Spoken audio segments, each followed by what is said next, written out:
Sanibonani balaleli nani babukeli ngithi ngiyanibingelela ohlelweni lethu le-SP Media TV. Uma ngabe uyaqala ungena ku-channel yethu sicela ukuthi upresse ulike uphinde futhi upresse no-subscribe.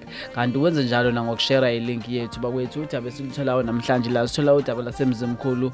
Udaba ke silitholayo bakwethu udaba lesikhondla WeHarryGwala FM bakwethu. Indaba esitholayo lapha yabakwethu sithola ukuthi ku-Facebook ke kwanemibono yabantu ebethi becela ukuthi kushintshwe indlela abasakaza ngayo ngoba manje abanye abantu ababuye bangezwa kahle. Kanti umphathi waphendula bakwethu wathi umsakazo wawo wonke umuntu kwenzela ukuthi bezokwazi ukuthi ba-understand nabanye abantu bakwamanye amazwe nabakwezinye indawo. Kanti ke umphathi uye waqhuba nje bakwethu uthi ke uyacela ukuthi egroupini bakwethu abantu bangaphosti noma yini, bangakhulumi noma yini abayithandayo. Ucela ukuthi igroup kube yomsakazo makukhona ufuna ukudlulisa nokukhona ufuna ukukubuza uyakhona ukuthi uposte egroupini, kodwa hayi ukuthi umuntu akhulume noma yini ayithandayo. Kanti ke umphathi bakwethu uye waphetha wathi ucela ukuthi sizihloniphe nomsebenzi wabo siwuhloniphe nokuba khona egroupini kwethu kubalekile kakhulu bakwethu. Ucela ukuthi umuntu akhulume into eyakhayo angakhulumi noma yini bakwethu. Mina sengivala nje ngithi ke nje bakwethu okungapheli kuyahlola. Ngicela ningibambe evidweni elandelayo ngokuzayo.